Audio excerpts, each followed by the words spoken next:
সকলোকে job update in Assam YouTube চেনেললৈ স্বাগতম জনাইছোঁ যিহেতু থাম্বনেইল দেখি গম পালে যে এইটো হৈছে MS এক্সেলৰ ওপৰত ফুল কোৰ্স যিটো বেসিকৰ পৰা আৰম্ভ কৰি একেবাৰে এডভান্স লৈকে লৈ যোৱা হ'ব আৰু তাৰে এইটো হৈছে পাৰ্ট 1 ভিডিও ইয়াৰ পিছত যি পাৰ্ট 2 পাৰ্ট 3 যিবিলাক ভিডিও আহিব এক্সাম ৰিলেটেড এই বিভিন্ন ধৰণৰ এডিআৰই হওক বা বেলেগ বেলেগ যিবিলাক এক্সাম হয় তাৰ ৰিলেটেড যিবিলাক প্ৰেক্টিস কুৱেশ্যন সেইবিলাকো লৈ অনা হ'ব গতিকে পাৰ্ট 2 পাৰ্ট 3 যিবিলাক ভিডিও আহিব সেইবিলাকো আপোনালোকে চাব পাৰিব আৰু এই যি আপোনালোকে স্ক্ৰিনত দেখাই পাইছে যে MS এক্সেলৰ ইয়াত কি যিবিলাক ইম্পৰ্টেন্স হয় যিবিলাক বেসিক ফৰ্মুলা হয় বা ইম্পৰ্টেন্ট যিবিলাক ফৰ্মুলা হয় আৰু বা বিগিনিং অফ এক্সেল কিদৰে আৰম্ভ হ'ল বা যিবিলাক আমি বনাব দিয়া হয় পাই চাৰ্ট কিদৰে বনাব লগা হয় বা লুকআপ যিবিলাক মেথড ভি লুকআপ কি তেনেধৰণৰ কি হয় বা মাৰ্জ এণ্ড চেণ্টাৰ আমি কেনেদৰে কৰিব পাৰোঁ এই সকলোবিলাক ইয়াত দেখুওৱা হ'ব গতিকে যিবিলাক পাৰ্ট 2 পাৰ্ট 3 তেনেধৰণৰ ভিডিও আহি থাকিব আজি এই ভিডিওটোত আপোনালোকক ইন্ট্ৰডাকশনটো কৰাই দিছো যে এক্সেলটো হয়নো কি বা কেনেদৰে আৰম্ভ হ'ল আৰু ইয়াৰ পিছত আমি এক্সেলৰ কিছুমান বেসিক ইয়াত আজি এই পাৰ্ট 1 ভিডিওটোত দেখাই দিয়া হ'ব পোনপ্ৰথমে MS এক্সেললৈ যোৱাৰ আগতে ইয়াৰ থিওৰিটো কোৱা হৈছে যে MS এক্সেলনো কেনেদৰে আহিল যিবিলাক আপোনালোকে স্ক্ৰিনত দেখা পাইছে আগতে এনে ধৰণৰ নোটবুকত স্প্ৰেডশিট হিচাপে ব্যৱহাৰ কৰা হৈছিল যি আপোনালোকে দেখা পাইছে প্ৰিভিয়াস ডেজ আমি এনে ধৰণৰ যিবিলাক ডেটা আছে সেই ডেটাবিলাক ইয়াত লিখি পিনে নোটবুকত সেভ কৰি থোৱা আছিল আৰু ইয়াৰ পিছত যিবিলাক ডিজিটেল এতিয়া বৰ্তমান হৈ গ'ল আৰু তাৰ ফলত ডিজিটেলি ডেটাবিলাক সেভ কৰা হ'ল যেটো প্ৰেজেন্ট ডেজত আমি স্ক্ৰিনত দেখাই পাইছো গতিকে এক্সেললৈ যোৱাৰ আগতে মাইক্ৰসফট এক্সেল হয়নো কি মাইক্ৰসফট এক্সেল এটা সফটৱেৰ এপ্লিকেশন হয় যেটো ডিজাইন কৰা হৈছে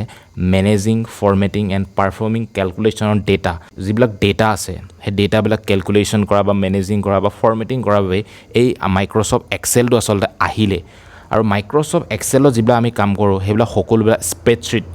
স্প্ৰেডশিটতে কাম কৰোঁ স্প্ৰেডশিট মানে এইবিলাক যিবিলাক আপোনাৰ দেখা পাইছে যিবিলাক এটা ৰো থাকে আৰু যিবিলাক কলম থাকে এই কলমবিলাক লৈ পিনে টেবল বনায় আৰু এইবিলাক স্প্ৰেডশিট বুলি কোৱা হয় আৰু এই স্প্ৰেডশিটবিলাকনো কি লিখা আছে যে আপোনালোকে দেখা পাইছে যিবিলাক ৰোজ এণ্ড কলমছ হয় যিবিলাকৰ সহায়ত এই যি স্প্ৰেডশিট আছে এই স্প্ৰেডশিটৰ সহায়তে আমি ডেটাবিলাক যিবিলাক আছে সেইবিলাক ষ্ট'ৰ কৰি ৰাখিবলৈ পৰা হলো পোনপ্ৰথমে স্প্ৰেডশিটৰ যিটো কনসেপ্ট হেতু 1970ত আহিছিল আৰু 1970ত এই স্প্ৰেডশিট যিবিলাক ৰোজ আৰু কলম লগাই পিনে এনেধৰণৰ স্প্ৰেডশিট বনোৱা হৈছিল আৰু প্ৰথম যিটো স্প্ৰেডশিট প্ৰগ্ৰাম বনোৱা হৈছিল তাৰ নাম হৈছে VC Cal 1979ত অহা হৈছিল যেটো কেৱল এপল 2 যিবিলাক কম্পিউটাৰ আছে তো তাৰ বাবে এটো বনোৱা হৈছিল ইয়াৰ পিছত মাইক্ৰসফটে পোনপ্ৰথমে এটেম্প কৰিলে মাল্টিপ্লান নামৰ এটা তেওঁলোকে সফটৱেৰ এটা লঞ্চ কৰিছিল আৰু হে হৈছে মাইক্ৰসফটৰ ফাৰ্ষ্ট এটেম্প MS এক্সেলৰ আগত মাল্টিপ্লান নামৰ এটা সফটৱেৰ আনিছিল মাইক্ৰসফটে ইয়াৰ পিছতে আমি যেটো MS এক্সেল আমি এতিয়া দেখা পাওঁ এই যি মাইক্ৰসফট সফটৱেৰ যেটো পোনপ্ৰথমে মাল্টিপ্লান নামৰ আহিছিল ইমান সফল নহল কিয়নো ইয়াৰ আগতে লোটাছ 1 to 3 নামৰ এটা পপুলাৰ সফটৱেৰ ইতিমধ্যে জনপ্ৰিয় আছিল গতিকে তাকে বেছিকৈ ইউজ কৰি আছিল ইয়াৰ পিছত যেটো মাইক্ৰসফট এক্সেল যেটো আমি দেখা পাওঁ হেতু পোনপ্ৰথমবাৰৰ বাবে ইন্ট্ৰডিউস কৰা হৈছিল 1985ত এপল মেকিনটছৰ বাবে আৰু 1987ত উইন্ডোজ অপাৰেটিং সিস্টেমৰ বাবে আৰু এই যি এক্সেল যেটো আমি বৰ্তমান সময় দেখা পাইছো এই MS এক্সেলটো 1985 আৰু 1987তে যেটো মাউসৰ দ্বাৰা যেটো ইন্টাৰেকশন কৰা বা ভিজুৱেল এলিমেন্ট কৰা মানে সহজ কৰি দিছিল মাউসৰ দ্বাৰা সেলবিলাক ক্লিক কৰিব পৰা হৈ গৈছিল যেহেতু ইয়াৰ আগতে কোন ধৰণৰ সফটৱেৰ তেনেধৰণৰ নাছিলে যি মাউসৰ দ্বাৰা সকলো কাম আমি কৰিব পৰা হৈছিল গতিকে MS এক্সেলে পোনপ্ৰথমে তো লৈ আনিছিল আৰু যেটো আগতে আমি কলোৱে যে যেটো লোটাছ 1 to 3 জনপ্ৰিয় আছিল তাকো দমন কৰিবলৈ ই সক্ষম হ'ল আৰু এই যি MS এক্সেল বৰ্তমান আমি AI পৰ্যন্ত ইউজ কৰা দেখা পাওঁ এইটোৱে হৈছে MS এক্সেল কিদৰে আহিছিল বা বৰ্তমান আমি দেখা পাইছো MS এক্সেলক গতিকে এই বিষয়ে অলপ আপোনালোকক কৈ দিয়া হ'ল ইয়াৰ পিছত আমি যি MS এক্সেলৰ যি সফটৱেৰ কিদৰে ইউজ কৰিব লাগে হেতু স্ক্ৰিনত দেখা পাইছো এতিয়া আপোনালোকে দেখা পাইছে এই যি MS এক্সেলৰ ইন্টাৰফেস গতিকে এই MS এক্সেলৰ যি ফাংচন বা কেনেদৰে কাম কৰে এই বিষয়ে কোৱা আগত গতিকে আপোনালোকে এই অপচন যিবিলাক দেখা পাইছে এই অপচন সমূহৰ নামনো কি এই বিষয়ে জানিব লাগিব আৰু এই লেফট সাইডৰ একেবাৰে তলত যি দেখা পাইছে শীট 1 শীট 2 যিবিলাক দেখা পাইছে মানে পেজ এড কৰিব পাৰে এই যি বাটনটো দেখাইছে তাত যদি আপোনালোকে ক্লিক কৰে তো পেজবিলাক এড হৈ গৈ থাকিব আৰু যদি ডিলিট কৰিব বিচাৰে তেনেহলে ৰাইট ক্লিক কৰি ডিলিটত ক্লিক কৰি দিব ৰাইট ক্লিক কৰি আপোনালোকে ডিলিট অপশ্যনটো ক্লিক কৰিব তো ই নিজে নিজে ডিলিট হৈ যাব আৰু এতিয়া যদি আপোনাৰ ইয়াৰ শীট 1 যেটো আছে ৰিনেম কৰিব আছে ৰাইট ক্লিক কৰি আপোনালোকে ৰিনেমত ক্লিক কৰিব আৰু ইয়াৰ নাম লিখি দিব পাৰে মই ইয়াত যেটো স্ক্ৰীন দেখা পাইছে এটা নাম লিখি দিছো ইয়াৰ পিছত যি ৰাইট সাইডে যেটো তলত আপোনালোকে দেখা পাইছে জুম অপশ্যনটো তাত যদি আপোনালোকে ক্লিক কৰি গৈ থাকে তেনেহলে এই যি পেজখন জুম হৈ গৈ থাকিব যেটো আপোনালোকে স্ক্ৰীনত নিজে দেখা পাইছে আপোনালোকে যি ফাইলটো এটো আপোনালোকে সেভ কৰি ল'ব ফাইল অপশ্যনটো ক্লিক কৰিব ইয়াৰ পিছত যেটো সেভ এজ দেখা পাইছে তাত ক্লিক কৰিব তাৰ পিছত আপোনালোকে কোড লোকেশনটো সেভ কৰিব লাগে সেই অপশ্যনটো দেখা পাব আৰু সেই লোকেশনটোত ক্লিক কৰিব ইয়াৰ পিছত আপোনালোকে যদি ফাইলৰ নেম দিব বিচাৰে যিকোনো এটা নেম দি ল'ব পাৰে ইয়াৰ পিছত সেভত ক্লিক কৰি দিব আপোনালোকে এই স্ক্ৰীনত যিবিলাক বক্স দেখা পাইছে ন এটা যিবিলাক বক্স দেখা পাইছে এই গুটে বক্স কিটা সেল বুলি কোৱা হয় এই গুটেখিনি বক্সক সেল বুলি কোৱা হয় আৰু এই গুটে টেবল দেখা পাইছে এইখনক ওয়াৰ্কবুক বুলি কোৱা হয় এমএছ এক্সেলত ইয়াৰ পিছত যি আপোনালোকে ওপৰত হোম ইনসাৰ্ট আৰু লগতে যি page layout formula data review view যিকিটা অপশ্যন দেখিছে এই গুটেই কিটা টেবস বুলি কোৱা হয় আৰু ইয়াৰ পিছত যি আপোনালোকে ক্লিপবোৰ্ড ফন্ট এলাইনমেন্ট নম্বৰ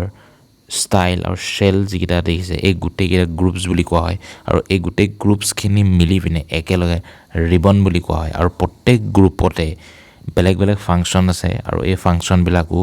যি আহিবলগীয়া পাৰ্ট 2 3 ভিডিও সমূহ দেখুৱাই দিয়া হ'ব ইয়াৰ পিছত যি আপোনালোকে স্ক্ৰীনত দেখা পাইছে এডালক ফৰ্মুলা বাৰ বুলি কোৱা হয় বিভিন্ন যেতিয়া আমি ফৰ্মুলা বিলাক ইউজ কৰো যদি চাবলৈ লগা হয় তেনেহলে এই ফৰ্মুলা বাৰডালতে আমি লক্ষ্য কৰিম তাতে সকলোবিলাক দেখা পাম ইয়াৰ পিছত ফৰ্মুলা বাৰডালৰ একেবাৰে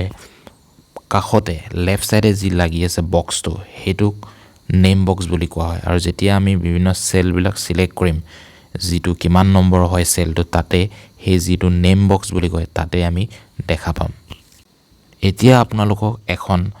মাৰ্কশিটৰ সহায়ত যি বেসিক কিছুমান কাম কিদৰে কৰিব পাৰে বা মাৰ্কশিটৰ কিছুমান বেসিক যি কাম এইবিলাক দেখুৱাই দিয়া হৈছে আৰু আপোনালোকে স্ক্ৰীনত দেখাই পাইছে তেনেকে ইয়াত দেখুৱাৰ দৰে আপোনালোকে নিজৰ এমএছ এক্সেলত লিখি লওক সিএল নম্বৰ আৰু নেম আৰু যি সাবজেক্ট হয় মই ইয়াত যি সাবজেক্ট লৈছো বা আপোনালোকে নিজৰ অনুসৰি লৈ ল'ব পাৰে তেনেকুৱা লৈ লওক আৰু স্ক্ৰীনত আপোনালোকে দেখাই পাইছে আৰু এই যেটো ফুল মাৰ্কস আমি টাইপ কৰিলো ফুল মাৰ্কস টাইপ কৰাৰ ফলত এই যি এটা কলম আনটো কলমৰ লগত একেবাৰে লাগ খাই গৈছে গতিকে তাৰ বাবে এই যেটো এৰৰ অপশ্যন দেখা পাইছে তাত আপোনালোকে ডাবল ক্লিক কৰি দিব আৰু যেটো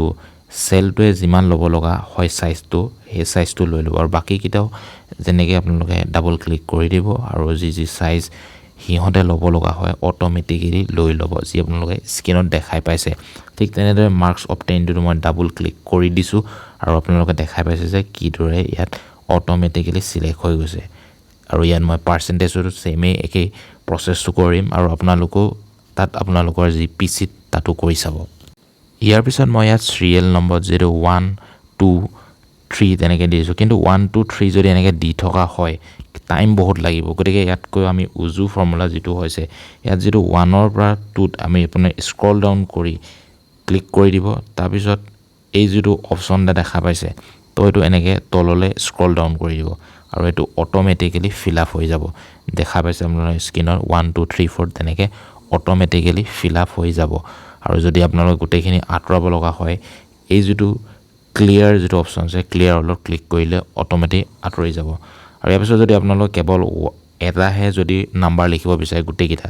তেনেহলে আপোনালোকে ইয়াত যেনেদৰে দেখাই পাইছে মই এটা 1 1 লিখি দিছো আৰু তললৈ ডাউন কৰি আকৌ আগৰ দৰে স্ক্ৰল ডাউন কৰিছো গুটেখিনিতে 1 লৈ লৈছে অটোমেটিক্যালি কিন্তু যেহেতু ইয়াত মোক 1 2 3 তেনেকৈ লাগে গতিকে 1 টক সিলেক্ট কৰি 2 কো আপোনালোকে এনেকৈ সিলেক্ট কৰি তললৈ স্ক্ৰল ডাউন কৰি দিব 1 2 অটোমেটিক্যালি আপোনাৰ স্ক্ৰীনত দেখাই পাইছে আপোনালোকে নিজেও কৰি চাব একবাৰ তাৰপিছত এ যি মই নেম দৰকাৰ হৈছে মই লিখি লৈছো যেহেতু মোক বাকিখিনি নম্বৰ নালাগে মই কেনসেল কৰি দিম ক্লিয়াৰ অলট কৰিলে ক্লিয়াৰ হৈ যাব আৰু যি ইয়াত মই ইংলিছত এনে এটা নাম্বাৰ ধৰি লৈছো আপোনালোকে স্ক্ৰীনত দেখাই পাইছে আপোনালোকে নিজৰ অনুসৰি ধৰি ল'ব পাৰিব আৰু ইয়াত যেটো ফুল মাৰ্কস প্ৰত্যেক সাবজেক্ট 100 কেছলে গতিকে মই 300 হৈ গৈছে আৰু যেটো মাৰ্কস অবটেইন আৰু পাৰ্চেন্টেজ নিজে উলিয়াব লাগিব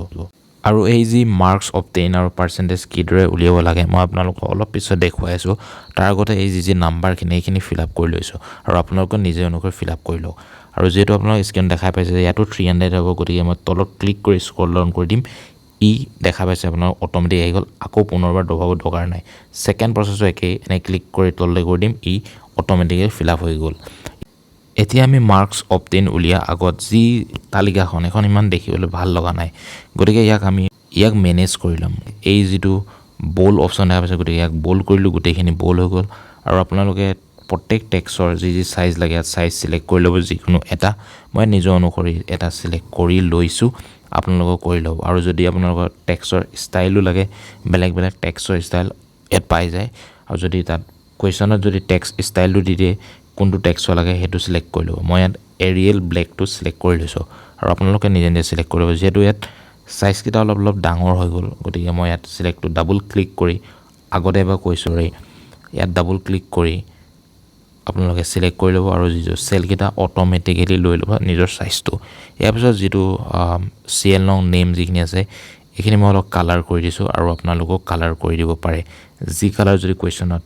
পেপাৰৰ যদি কালাৰ মেনশ্যন থাকে তো কালাৰ কৰি ল'ব পাৰে আৰু যিটো বাকেট অপশ্যন দেখা পাইছে মই বাকেটত ক্লিক কৰি এটা কালাৰ চইচ কৰি লৈছোঁ আৰু আপোনালোকে যি স্ক্ৰীনত দেখাই পাইছে আৰু এতিয়া আমি টেবুলখনক বৰ্ডাৰ দিম যিহেতু গোটেই টেবুলখন ইমান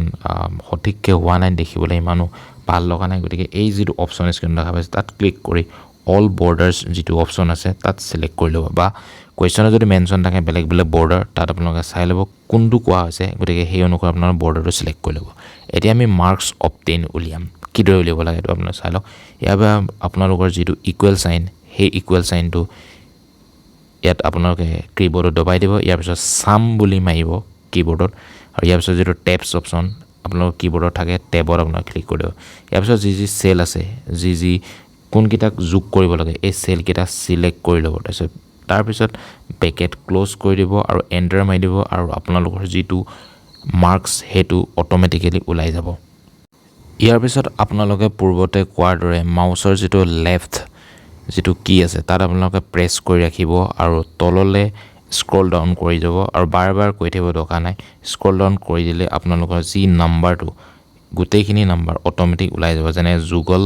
আৰু আদিত্ৰী কিমান নম্বৰ পালে সেইটো আমি যিহেতু ফৰ্মুলা ইউজ কৰা নাই তথাপিও কিন্তু তললৈ স্ক্ৰল ডাউন কৰিয়ে ওলাই গৈছে এতিয়া আমি পাৰ্চেণ্টেজ উলিয়াম তো পাৰ্চেণ্টেজ উলিয়াবৰ বাবে পুনৰ আকৌ যিটো ইকুৱেল চাইন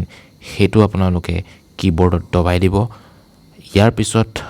যিটো আপোনালোকে মাৰ্কছ অবটেইনৰ যিটো সেল সেই সেলটো সিলেক্ট কৰিব আৰু আপোনালোকে ফৰ্মুলা বাৰটো দেখা পাব সেই কোনটো সেল সিলেক্ট কৰিছে ইয়াৰ পিছত স্লেছটো দিব স্লেছ দিয়াৰ পিছত যিটো ফুল মাৰ্কছ কিমান আছিলে সেই ফুল মাৰ্কছৰ সেলটো সিলেক্ট কৰিব আৰু ইনটু 100 কৰিব আৰু ইনটু হ'লে যিটো ষ্টাৰ মাৰ্ক সেই ষ্টাৰ মাৰ্কটোৱে লৈ ল'ব তাৰপিছত 100 মাৰ্ক কৰি দিব তাৰপিছত এণ্টাৰ মাৰি দিব আৰু আপোনালোকে যি পাৰ্চেণ্টেজ তিনিটা ছাবজেক্টৰ দেখা পাইছে যি স্ক্ৰীনত ইয়াৰ পিছত পুনৰ আকৌ মই ফৰ্মুলাটো দেখাই দিছোঁ ইজ ইকুৱেল টু কৰিব ইয়াৰ পিছত যিটো মাৰ্কছ অবটেইনৰ সেলটো সিলেক্ট কৰিব ইয়াৰ পিছত স্লেছটো দবাব স্লেছ দবোৱাৰ পিছত যি ফুল মাৰ্কৰ সেল সেই ফুল মাৰ্কৰ সেলটো সিলেক্ট কৰিব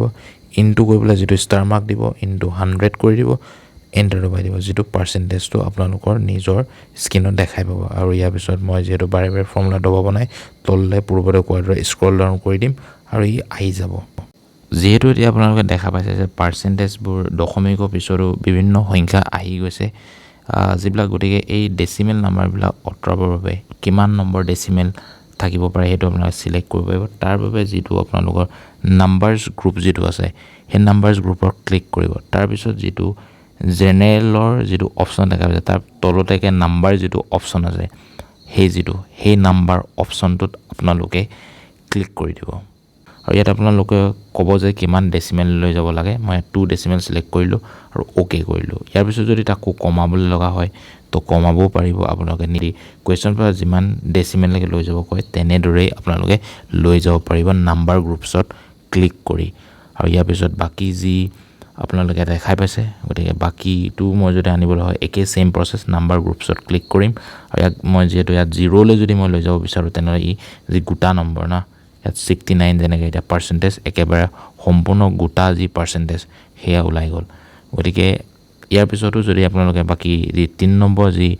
আছে 3 নম্বৰ লোকজনৰ হেতৰো যদি পাৰ্চেন্টেজ লৈ যাব বিচাৰে তো ইয়াত মই ডেসিমেল 0 কৰিছো তো ইয়াত সম্পূৰ্ণভাৱে যেটো পাৰ্চেন্টেজ ইয়াৰ পিছত ওলাই গল ইয়াৰ পিছত কোন ধৰণৰ ডেসিমেল নাম্বাৰ যিবিলাক আছিল দশমিকৰ পিছত সংখ্যাবিলাক আমি দেখা পোৱা নাই গতিকে এনে ধৰণে যদি কোৱেশ্চনত দিলে তো উলিয়াব পাৰিব আৰু ইয়াৰ পিছত এইখিনি মই এলাইনমেন্ট কৰিলাম যে সেন্টাৰ অপচন দেখা পাইছে স্ক্ৰিনত তো তেনে কৰিলে এইখিনি গুটেখিনি মাজত আহি গল ইয়াৰ পিছত যদি আপোনালোকে কিবা যদি নতুনকৈ ইনসাৰ্ট কৰিব বিচাৰে তেনেহলে আপোনালোকে স্ক্ৰিন দেখুৱাৰ দৰে ইনসাৰ্ট অপচনত ক্লিক কৰিব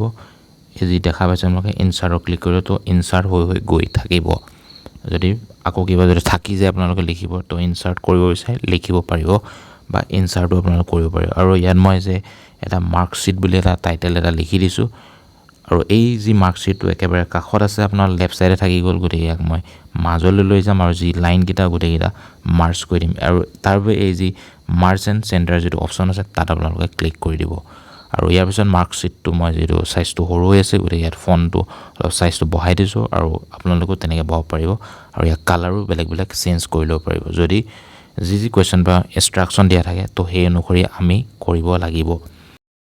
আজি বৰ্ডাৰ যদি আপোনালোকে সিলেক্ট কৰিব লাগে তো বৰ্ডাৰো আপোনালোকে সিলেক্ট কৰি লব পাৰিব গতিকে জাস্ট বেসিক হয় আৰু ইয়াৰ পিছত যিবিলাক এক্সাম ৰিলেটেড বিভিন্ন কোৱেশ্চন আৰু ইয়াৰ যি গ্ৰুপছ আছে সেই সকলো বিষয়ে ডিটেইলছত বুজাই দিয়া হ'ব গতিকে পাৰ্ট 2 3 যিবিলাক ভিডিও হয় সেইবিলাক আপোনালোকে চাই পিনে ইয়াৰ ডিটেইল জানিব পাৰিব গতিকে আজিলৈ ইমানেই ধন্যবাদ